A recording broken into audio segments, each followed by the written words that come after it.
Vaheguru Ji Ki Khalsa, Vaheguru Ji Ki Fateh. So Swami Ji started today's class off with a beautiful poem, which ended off with Teri aankhon ko peene ka aaj din aaya. And very true that today is the day that we can drink the vision of God and understand who they are, understand who we are. So, that's a great way to look at how our journey is beginning now. Sidh Gosht is a bani written by Guru Nanak Dev Ji. They've also written other baniya in Guru Granth Sahib Ji, such as Japji Sahib, Dakhani Onkar, Asa Diwar, and other baniya as well. And then Swami Ji talked about a little bit of the arrival of Guru Nanak Dev Ji on earth. Bhai Gurdas Ji writes that when Guru Nanak Dev Ji came, it was miti tund jag chanan hua. And specifically, it's interesting, they didn't say that Guru Nanak Dev Ji came and darkness was eradicated. Rather, it was still light, but it was foggy, and the fog was eradicated. Because during that time in India and the surrounding areas, there were actually many dharams. There were lots of different methods and techniques to reach God, but they had been so clouded that there was misdirection happening.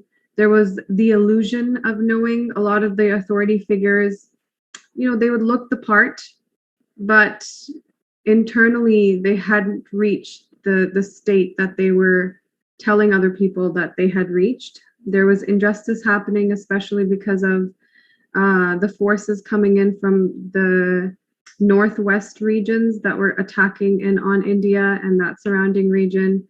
So there was a lot of that, and it was during that time that Guru Nanak Dev Ji came to the planet. In Gita, Krishna talks about how whenever things go out of hand, they become too difficult to handle for the humans on that planet, too difficult for even the saints to handle. Then God arrives with specialized powers, specialized methods that would benefit the people of that time the most. So depending on what is needed, God will arrive to fill that niche. In Ramayana, it says something very similar, that God comes in those times and comes every so often to make sure that there is balance on the planet. Guru Nanak Dev Ji's father's name was Shri Kalyan Chand Ji, who we also as a short form call Mehta Kalu Ji. Their mother was Mata Tripta Ji. Their wife was Mata Sulakhani Ji, and they had two children. The oldest or the elder child was Baba Shri Chand Ji, and the younger son was Baba Lakshmi Das Ji. They also had a sister by the name of Nanki Ji or Baby Nanki Ji as well. According to the Samvat Bikrami calendar, Guru Nanak Dev Ji arrived on earth 1526.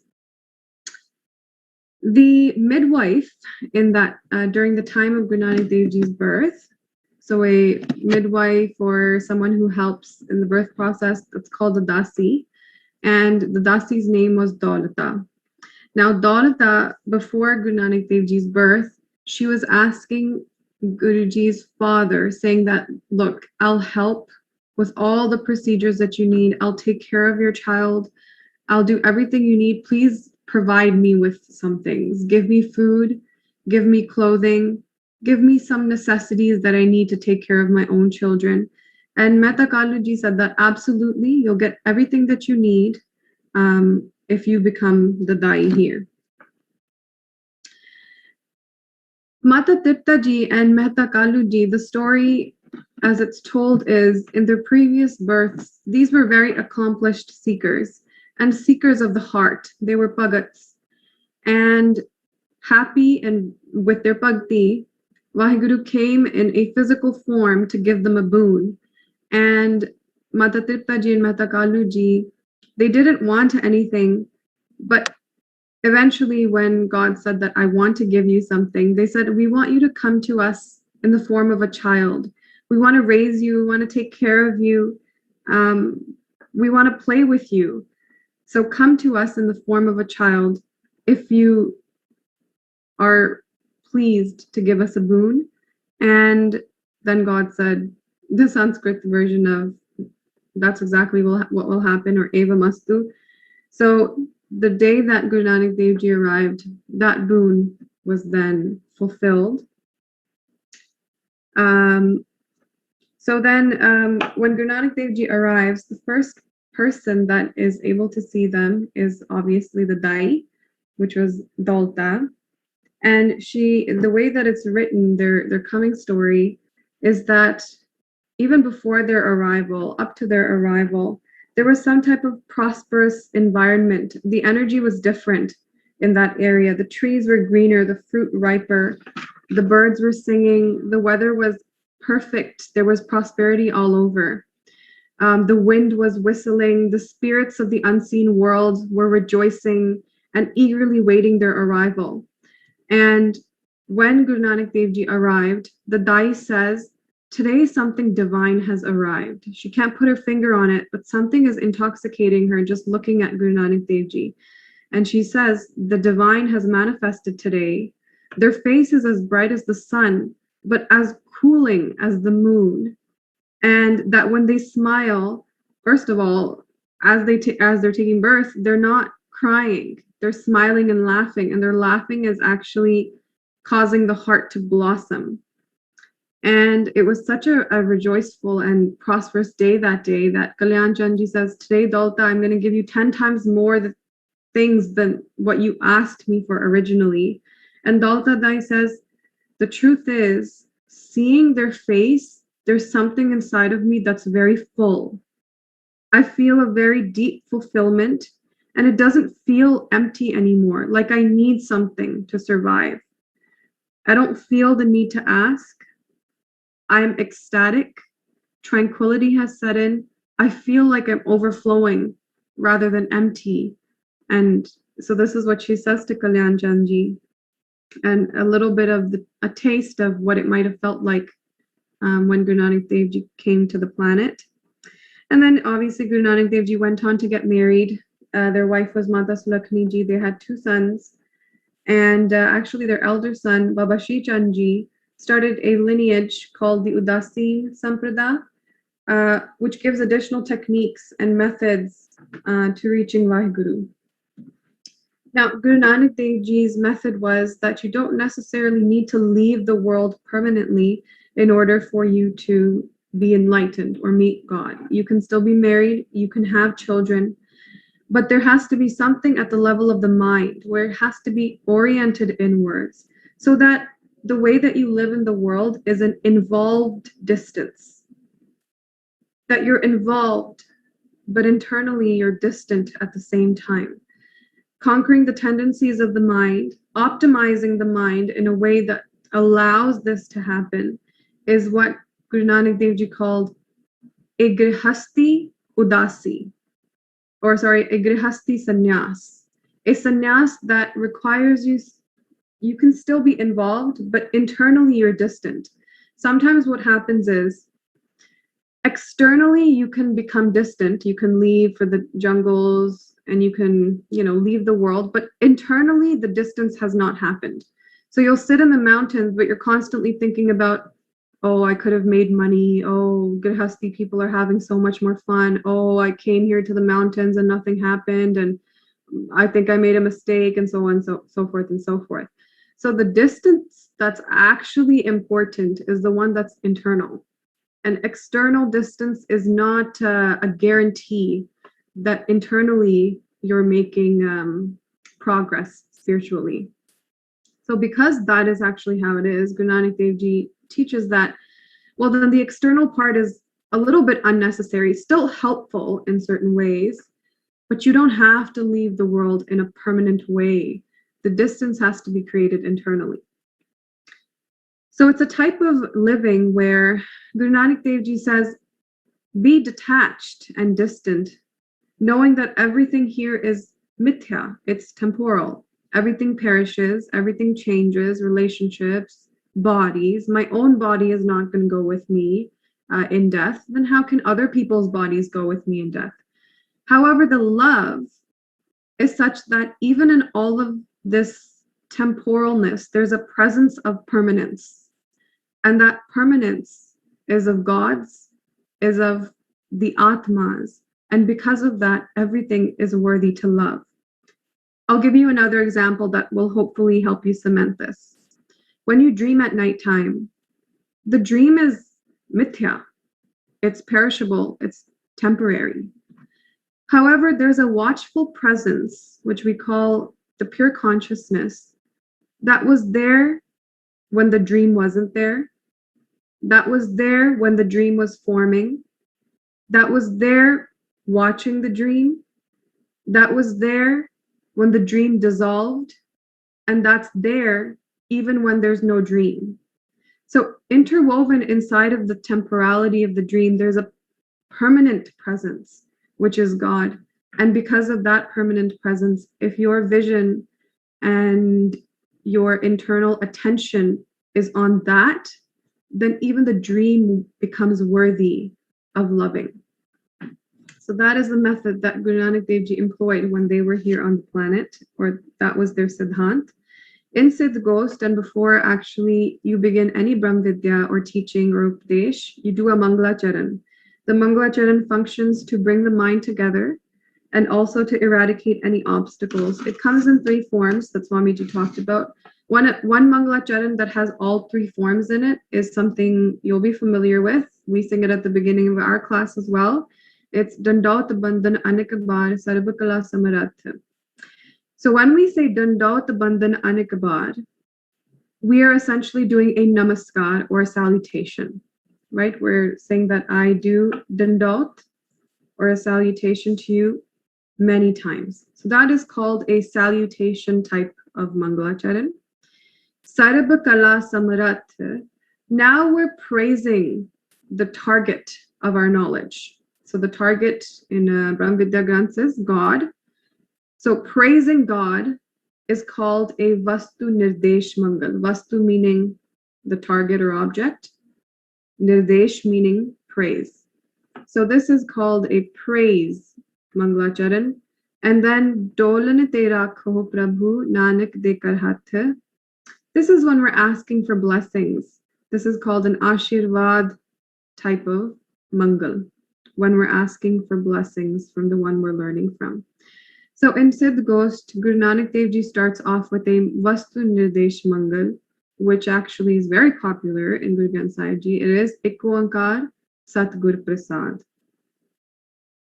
Now, Onkar actually appears in the Vedas many times, Upanishads, Gita, Ramayana. There were a few examples that Swami Ji gave, Mandukya Upanishad, Sarvam Onkar Eva, Gita Vedyam Pavitram Onkara. If you want to check it, that's chapter 9, stanza 17. Actually, Dakhni Onkar is a bani by Guru Nanak Dev Ji as well. And if right at the beginning of Dakhni Onkar, if you have it in front of you, Ramkali Mahalla Pehla, Dakhni Onkar Ik Onkar Satgur Prasad. The first stanza is on Onkar. Onkar Brahma Utpat, Onkar Kiya Jinachit, Onkar Sail Jug Pai, Onkar Ved Nirmay, Onkar Sabd Udhare, Onkar Gurmukh Tare, O Nam Akhar Sunaho Vichar, O Nam Akhar Tripavanasar. So there is so much mehma of this word Onkar, and it's the beginning of Guru Granth Sahib Ji as well. It means that there is only one Ik Onkar. So we'll go into Onkar a little later, but the Ik in front of Onkar is referencing that there's only one Onkar, that there is only a oneness. However, there's a fundamental problem when you think about this. You don't include yourself in the equation. When you say there is oneness, there is one God, you don't include yourself in the equation, and you become a separate thinker. There's one God. Everything else is one, but here's me, number 2. So Kabir actually talks about this as well, that subconsciously the thought of 2 forms, even when you say ik, they say ek kaho to hai nahi. If I say Vaheguru is one, then there isn't oneness, because I'm someone saying it and then there's something being said about. Do kaho to gari. But if I say God is two, that's like cursing Vaheguru. Hai jaisa taise lakhe kahyo kabir bichari. So what's the solution? That you experience the oneness. It's not a topic to be talked about. It's to be experienced. And perhaps this is the reason why ik appears as a number and not as a word. The ik in front of Onkar is not written out because it's not supposed to be just said or just thought about. It's an experiential state that you have to reach. Okay, so that's, for example, Swami Ji gave a great example here. When a drop is separate from the ocean, it says, oh, there's one ocean. The drop says there's only one ocean. But when the drop becomes one with the ocean, then who says it? And who is there to say it to? When you merge, when there's actual oneness, there is nothing else for you to say there is oneness. It's only when you return out of oneness that you even talk about it in the first place. And now moving on to Onkar. Onkar, the Ong portion of it, in different areas of India, it's pronounced differently. Obviously, in the north, there in the Sikh Sampradaya, in some Tantric Sampradas, in this northeast area, there is a pronunciation of or a nasalated form of it that's without closed mouth, so you get Om. But in other areas of India, you have Om, where the nasal is pronounced with a closed mouth, so you get Om. But essentially, it's formed out of three different sounds: O, A, and Ma. You say Okar, Akar, Makar. And the fourth aspect of the Om or Ong mantra is silence, or what we call non-sound, amatra. The way that Onkar is written in Gurmukh Lipi, and then the way it's written in Sanskrit, or the way that it's written in a lot of different languages, actually, you'll see that there's always one part of the form that is separate. That is called the amatra or the ardha chandra bindi. It's separate from the base form of the word. So actually, let me draw it if I can use a whiteboard. So here, that's the part that's written, right? And then if I just color it differently, this will be considered the amatra. And then if you write out Om, it's written like this. This portion over here is considered the amatra because it's not connected. So the blue areas represent the same thing and the red areas represent the same thing. So the A, U, and Ma is represented by the bottom forms. The non-sound or amatra is represented by silence when you're actually saying the mantra. When you are completely still, there are no thoughts, there are no emotions, there is no movement inside of you. There isn't even the thought that you are sitting there and meditating. There isn't even this thought that everything is still and everything is silent. When there is nothing, you will experience a presence that is experienced like a sound. It's not the same types of sounds that we hear, but in experience, it feels that way. But this sound is unstruck. This sound is not made by the striking of two different things. It's an unstruck sound. It's coming from within, from a source, and that's what we call anhadnad. Then Swami Ji here talked, and that's what is heard.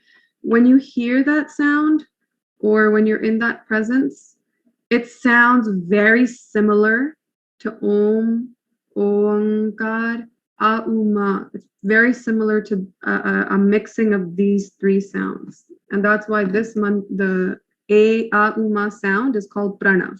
It's the highest sound representation of God, you can say. Then Swami Ji talked about here that this stillness is experienced at a more deep level, not at the level of the mind. So there's three different areas that you can be living your life. One is at the level of the mind, one is at the level of the heart, and one is at the level of the navel or the belly button area.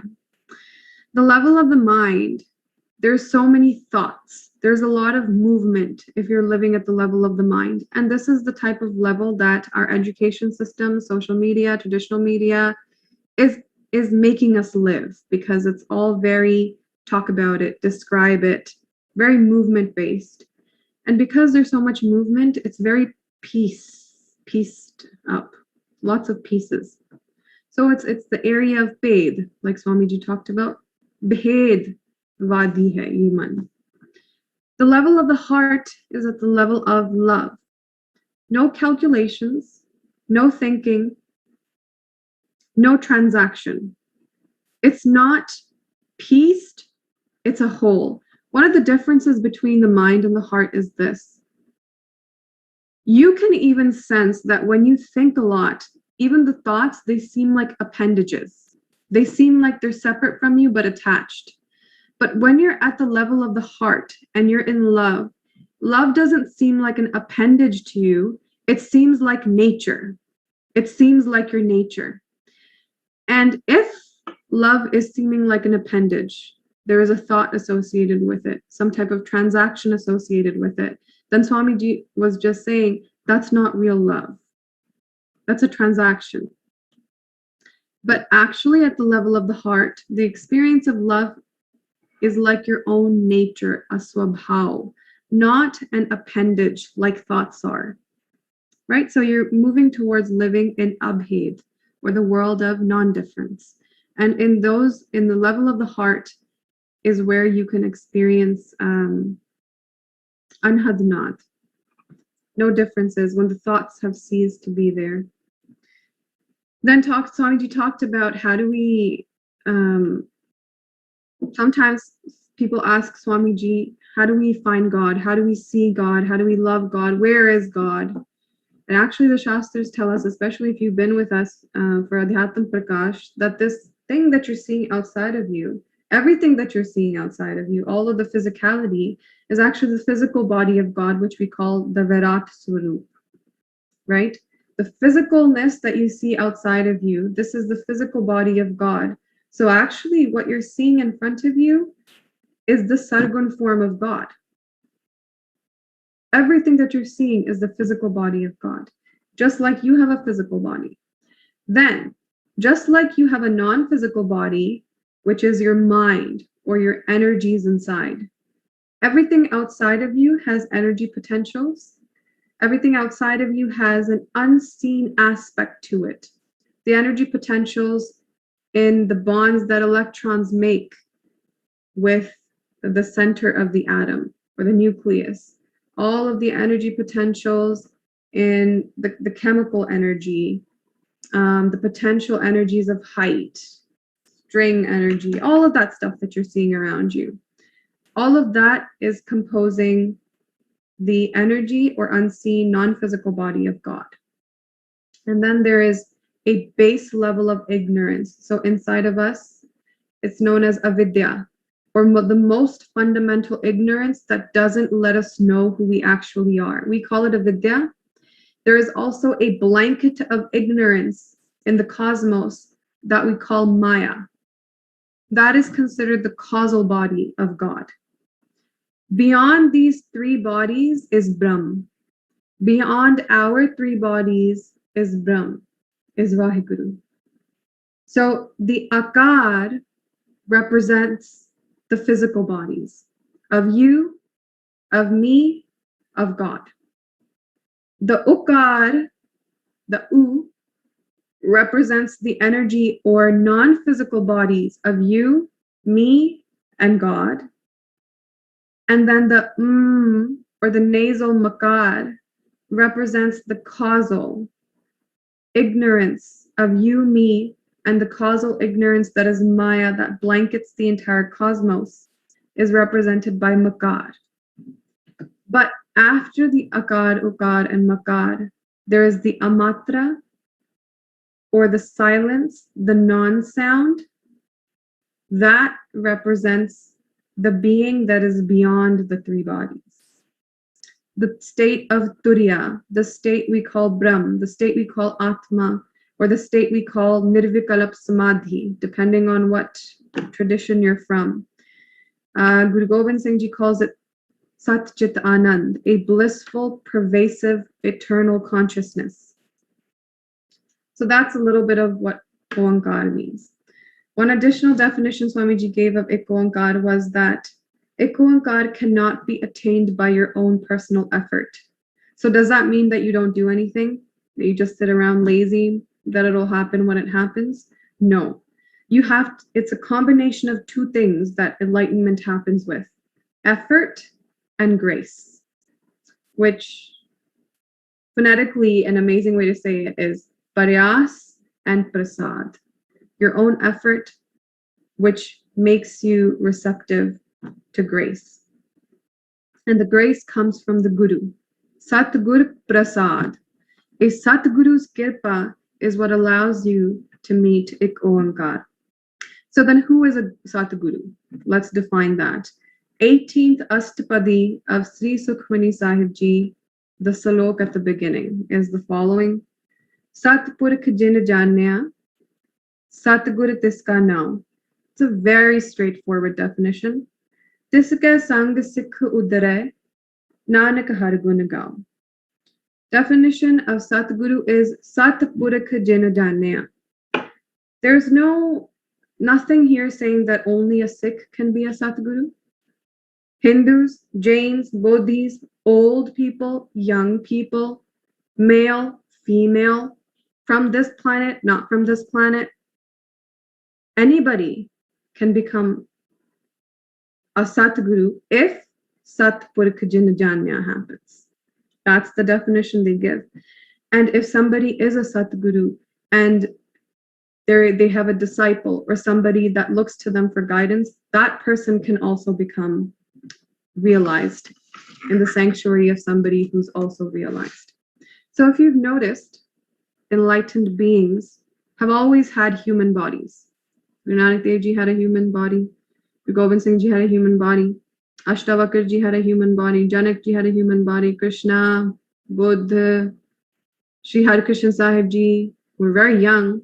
Guru Amar Das Ji were quite old. Anybody. They've had a human body when they were enlightened. They've written down their words so that it can be passed on. So you have to realize that enlightenment happens while you're embodied, right? This is what Kabir Ji talked about, that I want Jivan Mukti. I want to be mukt while I'm still in a body. I don't know about death. There's no guarantee that when I die, I'm going to get mukt. I want it now. So we call that Jivan Mukti. So you have to understand that if you get enlightened, then this definition is complete. Satpurkh jin janya, Satgur tiska now. Kabir Ji is a Satguru. Bhagat Ravidas Ji is a Satguru. If any of their disciples were enlightened, they're also Satgurus. Ashtavakar Ji was enlightened. He was a Satguru to Janak Ji. Krishna was a Satguru. Ramchandra Ji was a Satguru because they had Satpurkh jin janya. Now the question becomes, if you say only people in antiquity, only people in the past could get enlightened, today there's no more Satgurus left. Satguru hoge, the Satgurus came and they went, and now no new Satgurus can be formed.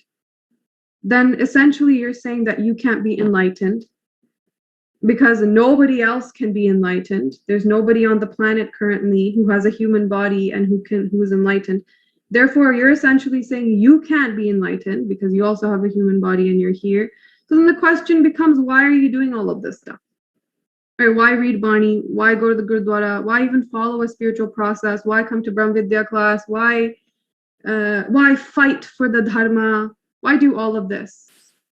Why care about when Khalsa Raj is going to happen, or the Sikh Panth is shrinking, or the Hindu Panth is shrinking? It's not just the Sikhs that care about their Panth shrinking. Every single faith says the same thing. Why do all of this stuff when essentially you don't believe that you can get enlightened? Because you have a human body. So actually that's wrong. If you think that you have the capacity to be enlightened, that means there have to be other human embodied people on this planet that must have gotten enlightened. And if your goal is enlightenment, then who do you think you should go to get guidance? To those other people that are enlightened. I mean, all of Guru Granth Sahib Ji, in fact, when we start Sidh Gosht next week, the first part of it, Guru Nanak Dev Ji explains this very straightforward fact. Actually, why don't we just read it? Ramkali Mahalla Pehla Sidh Gosht. Ik Onkar Satgur Prasad. I'm just reading the first stanza. Sidh Sabha kar asan baithe Sant Sabha jaikaro. Tis aage rahras hamari sacha apra aparo. Mastak kaat tari tis aage tan man aage deo. Nanak Sant milay sach paiya sahaj pai jas leo. That is the beginning of Sidh Gosht. And then they go on.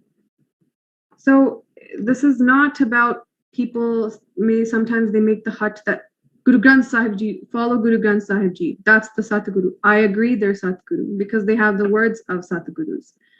But do you just believe the paper and the ink? Or are you going to do what the writings are saying?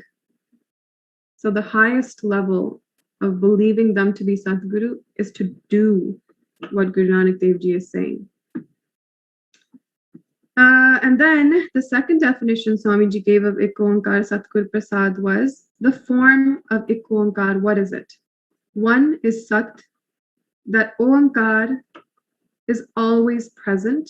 No matter what state you go into, whether you're in an awakening state, dream state, deep sleep state, Vaheguru is always on, always present. Whether creation has been created or creation has been destroyed, Vaheguru is still present. That's what Satya means. The second is Gur, which means Chetan, or Prakash, or awakeness, aliveness, but not a sleepy aliveness. Sometimes we'll think, well, I'm awake and I'm alive as well. The problem is you're half awake, half alive. There's still a level of sleepiness and grogginess to you, but a super awakeness, a super aliveness. We call this Prakash, or consciousness, or Jyot. That's what Guru represents. And then Prasad is Anand. This aliveness or super awakeness is completely emancipating. There is no limitation on it. It is completely and utterly blissful. And so this together also represents Satchidanand as well. So Sidh Gosht is composed, that's the Ik Onkar Satgur Prasad explanation. Next week we'll learn about Sidh Gosht, which is around 70 question answers and discussions between the Siddhs and Guru Nanak Dev Ji. The discussion Swami Ji will talk about happens in 3 types, and we'll begin the journey next week. Please forgive me for the mistakes that I've made today. Vaheguru Ji Ka Khalsa, Vaheguru Ji Ki Fateh.